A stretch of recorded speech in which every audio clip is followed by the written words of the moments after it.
பழக்கத்தால் இளம் தலைமுறையினருக்கு ஏற்படும் பாதிப்புகள் மற்றும் அவற்றிலிருந்து விடுபடும் முறைகள் குறித்து விவரிக்கிறது இந்த செய்தி தொகுப்பு.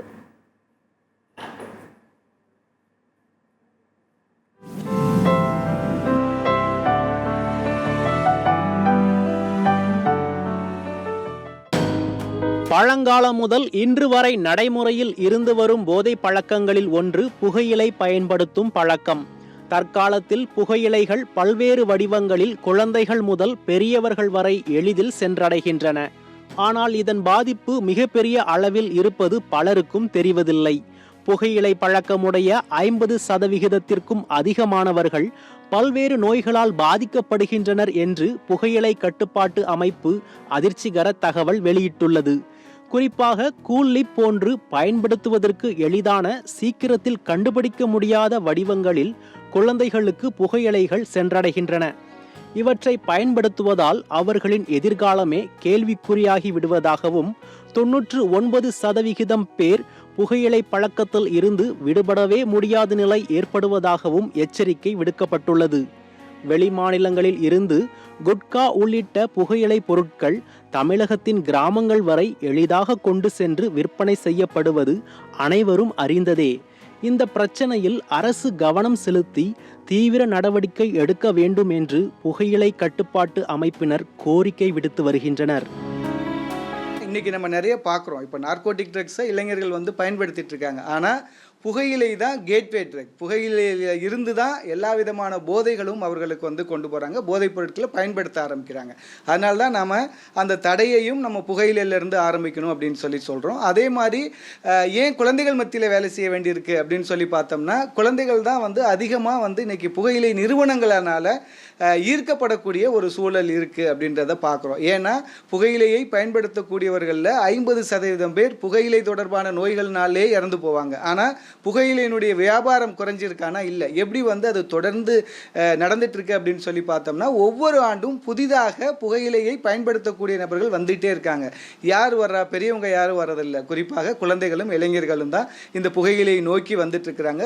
அதிகமாக பாதிக்கப்படக்கூடிய, அதிகமாக மைக்ரண்ட் ஒர்க்கர்ஸ் அந்த மாதிரி அவங்களுக்கும் சரி, அதே மாதிரி மார்ஜினலைஸ்ட் ஒர்க்கர்ஸ்க்கும் சரி, மார்ஜினலைஸ்ட் பீப்புளுக்கும் சரி, அவங்க அதிகமாக இதில் பாதிக்கப்படக்கூடிய ஒரு சூழல் இருக்குது. இன்றைக்கி புகையிலை பல்வேறு வடிவங்களில் கிடைக்குது.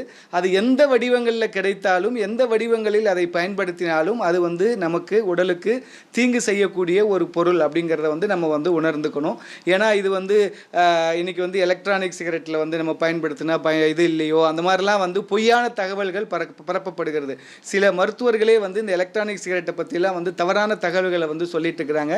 ஸோ அதனால் புகையிலையை எந்த வடிவில் பயன்படுத்தினாலும் அது உயிரை கொல்லும், அது நமக்கு தேவையற்ற ஒரு பொருள் அப்படின்றத நம்ம உணர்ந்து இந்த புகையிலையற்ற ஒரு சமூகத்தை, புகையிலை பொருட்களற்ற ஒரு சூழலை நாம் குழந்தைகளுக்கு உருவாக்கி கொடுக்கணும். இன்னைக்கு புகையிலையினுடைய பல்வேறு வடிவங்கள் இருக்குது. இப்போ கூல்லிப் அப்படிங்கிற ப்ராடக்டாக இருக்கட்டும், இல்லை பல ப்ராடக்ட்ஸ் வந்துட்டு இருக்கு. அதனால் ப்ராடக்ட் இங்கே பிரச்சனை கிடையாது, அடிக்ஷன் தான் பிரச்சனை. அந்த பொருளுக்கு அவங்க அந்த நிக்கோட்டின் அடிக்ஷன் அப்படிங்கிறது தான் இங்கே முக்கியம். அதனால் நிக்கோட்டின் இருக்கக்கூடிய எந்த பொருளையுமே நம்ம தடுத்து நிறுத்தணும். இப்போ அதுலேருந்து விடுபடுவதற்கான நிறைய வழிமுறைகள் எல்லாமே இருக்குது.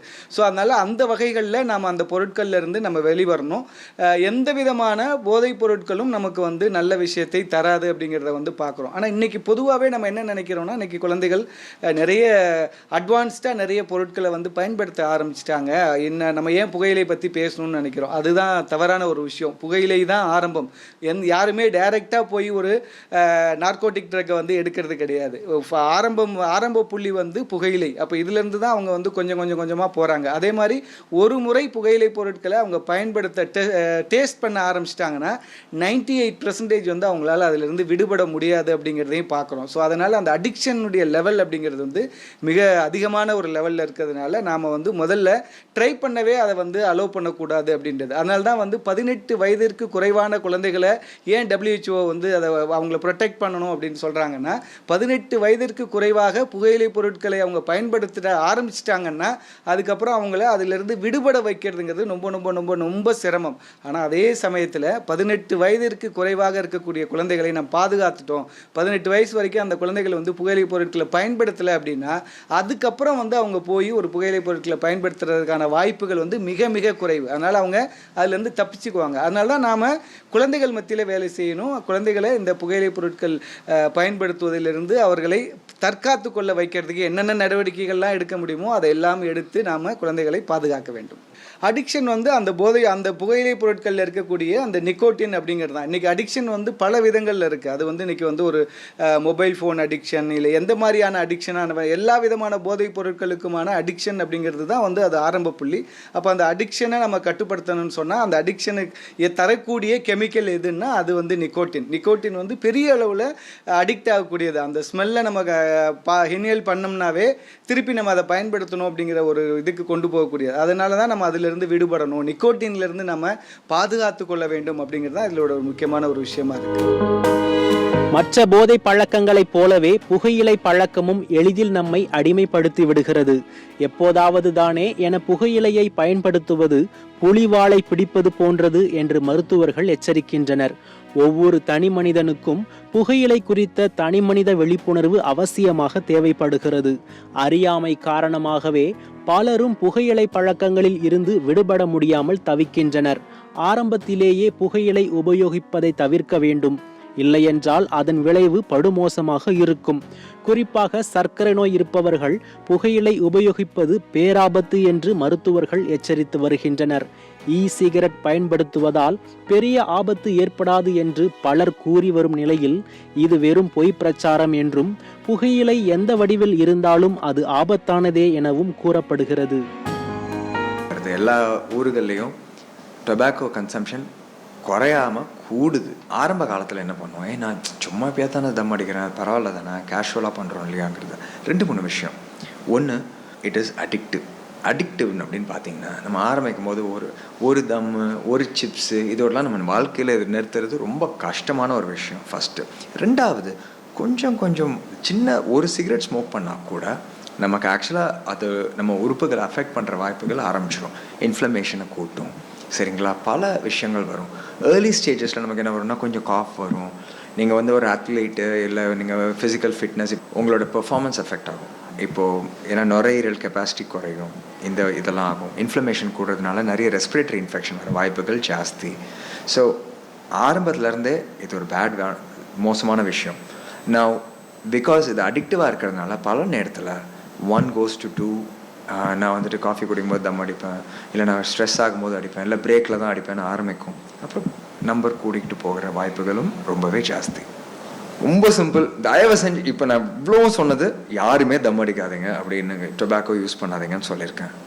டயபெட்டிஸுங்கிறது ஒரு ஹார்ட் டிசீஸ் ஈக்குவலண்ட். சர்க்கரை நோய் கேட்குறதுக்கு தான் ஸ்வீட்டான டிசீஸ், ஆனால் பயங்கர மோசமான ஒரு நோய், சரிங்களா. இந்த நோய் இருப்பவர்கள் தயவு செஞ்சு one of the most important things நீங்கள் பண்ணக்கூடியது உங்கள் உடம்புக்கு ஸ்மோக் பண்ணாதீங்க. நான் உங்களுக்கு ஸ்டாட்டிஸ்டிக்ஸ் கோட் பண்ணலாம் ஏன் இவ்வளோ இது ரிஸ்க்குன்ட்டுன்னு. பாட்டம் லைன், ஏன்னா இது ஒரு அடி இல்லை 2 புல்லட்டும் வச்சு ஷூட் பண்ணிவிட்டு அப்புறம் கத்தியாலையும் குத்துறாப்புல. ஸோ தயவு செஞ்சு பண்ணாதீங்க, யாருமே பண்ணாதீங்க. சர்க்கரை நோய் இருப்பவர்கள் பண்ணவே பண்ணாதீங்க. நம்ம எல்லோரும் சினிமா பார்க்குறோம் இல்லைங்களா, ஒரு சினிமாவுக்கு முன்னாடியும் ஒன்று போட்டு அந்த குட்கா அது அந்த சூயிங் டொபாக்கோ பற்றி ஒரு அம்மா காமிக்கிறாங்க. ஆக்சுவலி உண்மைங்க அது. இது நம்ம வந்து நீங்கள் சினிமாவுக்கு முன்னாடி போடுறதுனால இது ஒரு பொய்யான விஷயங்கிறது இல்லை, இது ஆக்சுவலி ஒரு அவேர்னஸ் திங். எதுக்கு இல்லைன்னா இப்படி மாதிரி காமிச்சு நம்மளை பயன்படுத்தணும். சூயிங் டொபாக்கோ ரொம்பவே ஒரு காமனான ஒரு விஷயமா போயிடுச்சு. அது நிறைய பேருக்கு இது வந்து கல்ச்சரலாக இவங்க சூ பண்ணி பழகி பார்த்துடுறாங்க, சின்ன வயசுலேயே இதை ஆரம்பிக்கிறாங்க. ரொம்ப ஒரு தவறான விஷயம். கேன்சர், அதுவும் வாயில தான் கேன்சர் வந்துச்சுன்னா ஃபஸ்ட்டு டிஸ்ஃபிகரிங்காக இருக்கும். ஸோ பல விஷயம் அஃபெக்ட் ஆகும் இந்த நம்ம சூயிங் டொபாக்கோனால. இன்னொரு விஷயமும் நான் இப்போது குறிப்பிட விரும்புகிறேன். நீங்கள் இப்போ பார்த்தீங்கன்னா இன்னொரு ட்ரெண்டிங்கான ஒரு விஷயம் போய்கிட்டு இருக்கு.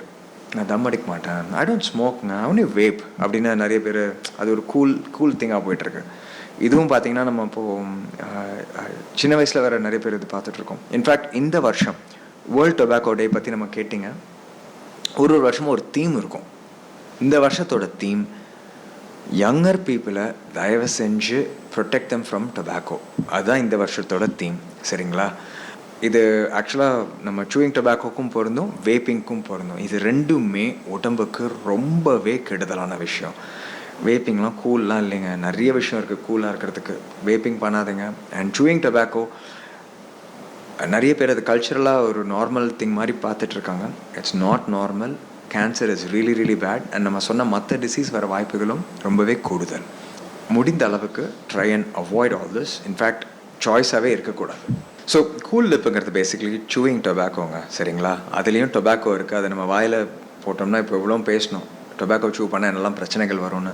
இது யாருமே பண்ணக்கூடாது. சிறுவர்கள் தயவு செஞ்சு பண்ணாதீங்க. உங்களுக்கு சின்ன வயசில் கேன்சர் பயம்லாம் இருக்காது. ஆனால் முக்கியமான விஷயம் 2 விஷயம் தெரிஞ்சுக்கோங்க. ஒன்று, உடம்புக்கு பயங்கர கெடுதல் நம்ம வாயில் இருக்க அனைத்து உறுப்புகளும், சரிங்களா? அவங்க டங் கேன்சர் வரதுக்கு வாய்ப்புகள் ஜாஸ்தி, கம் கேன்சர் வரதுக்கு வாய்ப்புகள் ஜாஸ்தி, சீக்ஸில் வரதுக்கு வாய்ப்புகள், ஃபுட் பைப்பில் வர வாய்ப்புகள் ஜாஸ்தி, ஸ்டொமக்கில் வர வாய்ப்புகள் ஜாஸ்தி. சரி, இது ஒரு பக்கம் இருக்கட்டும்.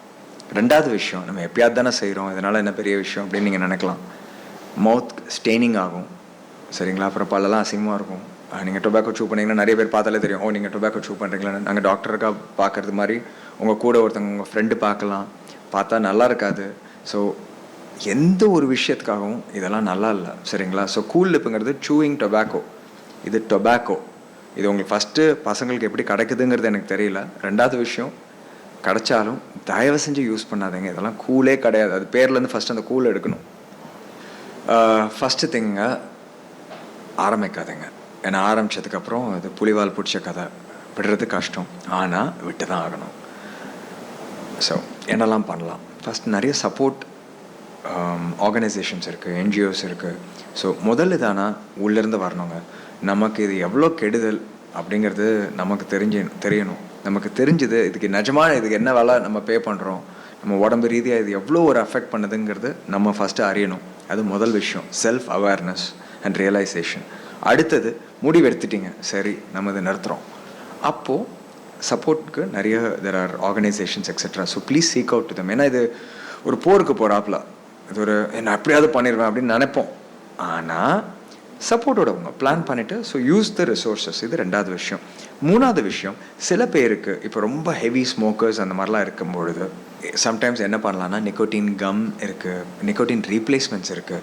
ஸோ இது வந்துட்டு நம்ம திடீர்னு அப்படியே நிறுத்தும்போது வித்ட்ரால் கூட வரலாம். அந்த அளவுக்கு இது ஒரு மோசமான ஒரு விஷயம்.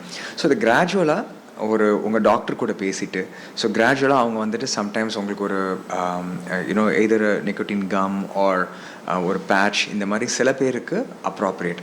இதை தவிர சம் ஸ்பெசிஃபிக் மெடிகேஷன்ஸ், இது கூட சம்டைம்ஸ் நம்ம அடிக்ஷனுக்கு ஹெல்ப் பண்ணுற சில மெடிகேஷன்ஸும் இருக்குது. So seek help. ஃபஸ்ட்டு நீங்கள் ரியலைஸ் பண்ணுங்கள். 2வது, seek out resources that are available.